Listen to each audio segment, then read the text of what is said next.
से पहले हाथ जोड़ के आप सबको प्रणाम करता हूं अपनी बात शुरू करने से पहले कि सच की जो लड़ाई हम लड़ रहे थे, इन अहंकारी नेताओं ने, तानाशाही नेताओं ने हमें तोड़ने की खूब कोशिश की, आम आदमी पार्टी को झुकाने की खूब कोशिश की, लेकिन सच की उस लड़ाई में हमारी एक बड़ी जीत हुई है। दिल्ली के पूर्व शिक्षा मंत्री और शिक्षा क्रांति के जनक मनीष सिसोदिया जी 17 महीने बाद जेल से बाहर हैं और पूरी ताकत के साथ सर उठाकर फिर इस तानाशाह का मुकाबला करने के लिए तैयार है। जो जिम्मेदारी दिल्ली में मनीष सिसोदिया जी ने निभाई, वही जिम्मेदारी पंजाब में हरजोत बैंस जी निभा रहे हैं। कितने बच्चों की दुआएं मिलती हैं जब आप सरकारी स्कूलों को अच्छा करते हो, कितने माता पिता की दुआएं मिलती हैं जब आप उनके बच्चों के लिए शानदार शिक्षा का इंतजाम करते हो। वो दुआएं हैं जो 17 महीने तक जेल में रख के मनीष सिसोदिया को तोड़ने की कोशिश करते रहे ये तानाशाह, लेकिन मनीष सिसोदिया ने उफ तक नहीं की। कल जब मनीष सिसोदिया जेल से बाहर आए, उनके चेहरे पे जो मुस्कुराहट थी वो इन तानाशाहों का गुरूर, इनका अहंकार तोड़ने के लिए काफी है। ये क्रांतिकारियों की मुस्कान है। कितनी मर्जी तानाशाही कर लो, कितना मर्जी अत्याचार कर लो, लेकिन हमारे चेहरे पे मुस्कुराहट रहेगी, हमारे चेहरे पे खुशी रहेगी इस बात की कि हम लोगों की सेवा कर रहे हैं, लोगों के लिए अच्छे स्कूल बना रहे हैं, लोगों के लिए अच्छे अस्पताल बना रहे हैं। मैं आज सवेरे आ रहा था तो रास्ते में अपने तो फिर भी ये आदत है, जब भी थोड़ा सा फ्री हो तो सारे इकट्ठे होकर बैठ जाओ भाई, और सारे पत्ते खेलने लग जाते हैं। कई जने तो नुके भाई पत्ते खेलने की अपने बुरी बीमारी भी है, लेकिन टाइम पास भी बढ़िया है, सारे इकट्ठे बैठ जाते हैं, बोल बतड़ा लेते हैं।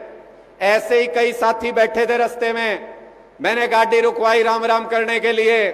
मैंने कहा भाई बाजी ठीक चल रही है? तो एक साथी ने जवाब दिया, बोले इब तो मनीष सिसोदिया बाहर आ गया, इब के तो बीजेपी के बाजी दे दोगे। मैंने कहा कुछ दिन में केजरीवाल भी बाहर आवे, इब के सुक्की देवांगे इनके। तो इस बार इनका इंतजाम करना है। ये किसी भी हालत में हमको झुका नहीं सकते, हमको तोड़ नहीं सकते। इस बार इनका ऐसा इंतजाम करेंगे कि ये बड़े बड़े तानाशाह लोगों के साथ गद्दारी करना भूल जाएंगे। क्या क्या गद्दारी की इन्होंने, पिछले 10 साल के काम उठा के देख लो। भारतीय जनता पार्टी ने हमारे साथ क्या क्या गद्दारी की। किसानों के साथ गद्दारी की भारतीय जनता पार्टी ने, सबसे बड़ी गद्दारी किसानों के साथ की। 750 किसानों की शहादत हुई है हरियाणा की इस धरती पर। बोले इब तो मनीष सिसोदिया बाहर आ गया, इब के तो बीजेपी के बाजी दे दोगे।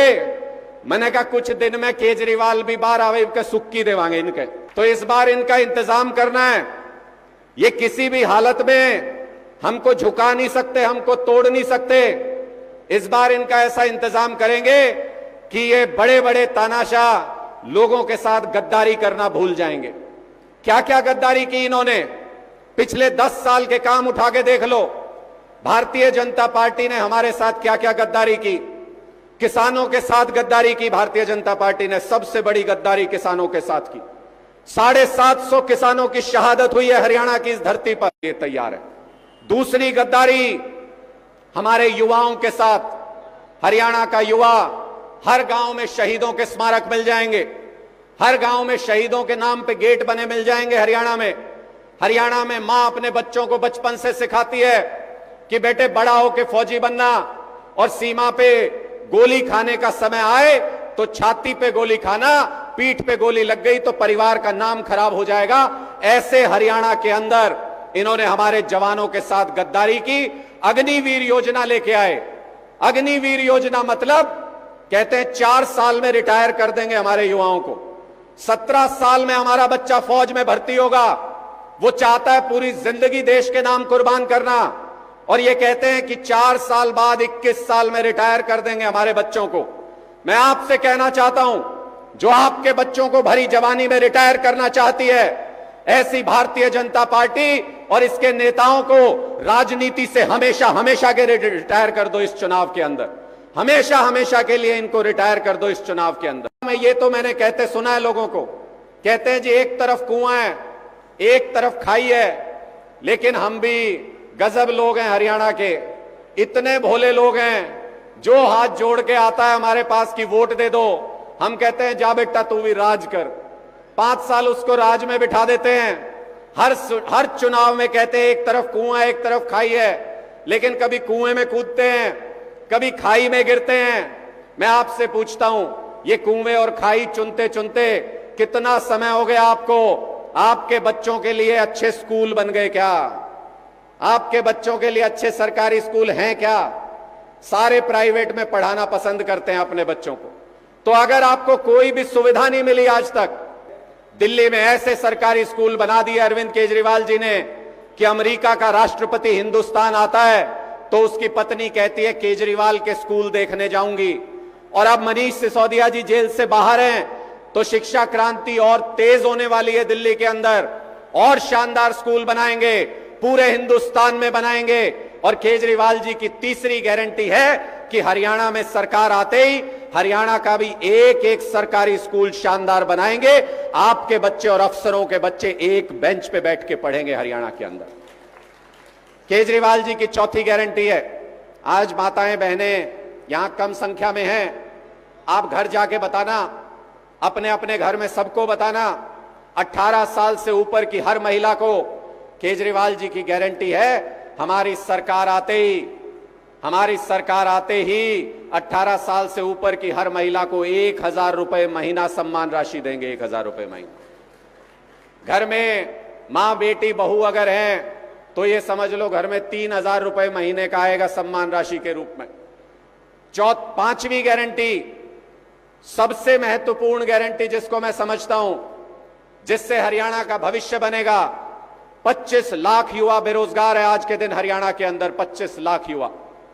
अरविंद केजरीवाल जी ने कहा है कि जैसे दिल्ली में उनकी सरकार में 12 लाख नौकरी दी गई, जैसे पंजाब में सरदार भगवंत मान जी की सरकार में 45,000 सरकारी नौकरी और 3.5 लाख प्राइवेट नौकरी 2 साल के अंदर दी गई, वैसे ही हरियाणा के अंदर भी बदलाव करेंगे।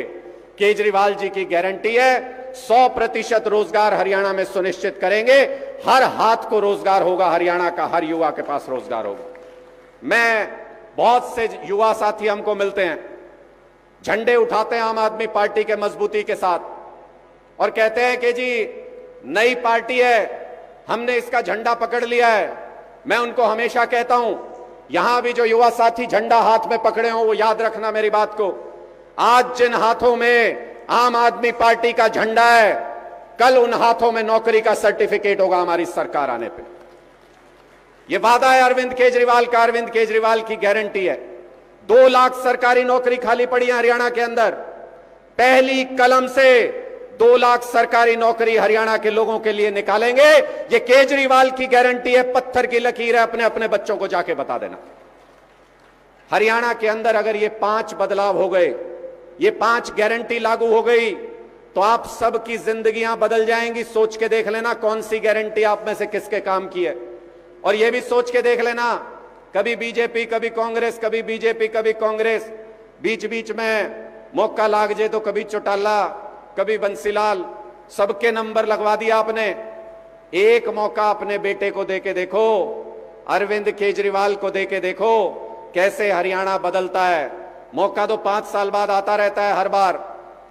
हम एकमात्र पार्टी है पूरे हिंदुस्तान में जो ये कहते हैं काम किया हो तो वोट देना, वरना वोट मत देना। इसलिए हाथ जोड़ के एक मौका केजरीवाल के लिए मांगने आए हैं। अगली बार हमें भी आपकी अदालत में आना है, नहीं ठीक लगे तो मत देना अगली बार, लेकिन इस बार एक मौका केजरीवाल को देके देखिए। एक आखिरी बात कह के मैं अपनी वाणी को विराम दूंगा। साथियों, बुजुर्गों, अपने गांव में क्या माहौल होता है?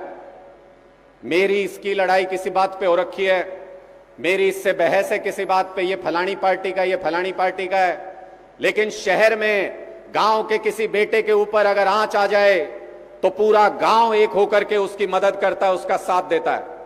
आज मैं आप लोगों से पूछना चाहता हूं, आपके हरियाणा की मिट्टी में पैदा हुआ हरियाणा का लाल अरविंद केजरीवाल, जो पूरे देश में नाम कमा रहा है, पूरी दुनिया में चर्चा आपके बेटे का, और जब वो तरक्की करना चाहता है, जब वो तरक्की कर रहा है, जब वो देश के प्रधानमंत्री पद की तरफ बहुत तेजी से बढ़ रहा है, तो इन बीजेपी वालों के पेट में दर्द है। ये आपके बेटे को आगे बढ़ता देखना नहीं चाहते। साजिश करके झूठे केस में उसको जेल में डाल रखा है, 100 दिन हो गए। उनको जेल के अंदर डाल रखा है साजिश करके। इसका जवाब हरियाणा के लोग देंगे या नहीं देंगे, ये इतिहास में दर्ज होगा। हरियाणा के लोग अपने खून के साथ खड़े होते हैं कि नहीं होते हैं, ये इतिहास में दर्ज होगा। इसलिए मैं आज आपकी आत्मा को झकझोरने के लिए आया हूं। इसलिए मैं आज आपसे यह अपील करने के लिए आया हूं कि अपने अंदर झांक के देखना। आज अगर आप अपने खून के साथ खड़े नहीं होगे तो इसका मतलब बीजेपी वालों ने आपको खुली चुनौती दी है। मैं आपसे कह के जा रहा हूं, खुली चुनौती दी है बीजेपी ने आपको कि तुम्हारे बेटे को पकड़ के जेल में डाल दिया, उखाड़ लो, क्या उखाड़ सकते हो हमारा। मैं आपसे कहना चाहता हूं, हरियाणवी खून उबाल मारता हो आपकी नसों में, तो बदला लेना है इस बात का कि हमारे बेटे को जेल के अंदर डाला, इसका बदला लेंगे इस चुनाव के अंदर। एक भी सीट भारतीय जनता पार्टी की आनी नहीं चाहिए। एक भी सीट हरियाणा के अंदर लेने के लिए तड़प जाएं, तरस जाएं, ऐसा माहौल पूरे हरियाणा के अंदर बनाना है। ऐसा माहौल पूरे हरियाणा के अंदर तैयार करना है। नफरत करती है बीजेपी हरियाणा के लोगों से। एक उदाहरण अकेला केजरीवाल का नहीं है। यह विनेश फोगाट ओलंपिक के फाइनल में पहुंच गई थी, स्वर्ण पदक लेके आती, दुनिया की नंबर 1 खिलाड़ी को पटक के मारा। ऐसी विनेश फोगाट को, क्योंकि उसकी सीधी लड़ाई थी इनकी सरकार के साथ, क्योंकि वो जंतर मंतर पे बैठी थी इनकी सरकार के, इनके बीजेपी के सांसद के खिलाफ, सिर्फ वो दुश्मनी निकालने के लिए 100 ग्राम की साजिश करके 100 करोड़ के देश का सर झुकाने का काम किया। तो भारतीय जनता पार्टी ने किया। सिर्फ उनको ये नफरत है कि हरियाणा की बेटी आगे कैसे बढ़ जाए, हरियाणा का बेटा आगे कैसे बढ़ जाए। अगर हरियाणा के खिलाफ इतनी ताकत बीजेपी लगा सकती है तो हम भी हरियाणा के लिए जोर लगा सकते हैं। अगर मेरी इस बात से सहमत हो तो एक बार हाथ उठा के मुझे बता दीजिएगा। आज हरजोत बैंस जी को भी आश्वासन दीजिएगा कि आप अपने बेटे अरविंद केजरीवाल का साथ देने के लिए तैयार हैं। आपका बहुत बहुत धन्यवाद, बहुत बहुत आभार। आपने बहुत ध्यान से मेरी बात सुनी। बहुत बहुत आभार, बहुत बहुत धन्यवाद।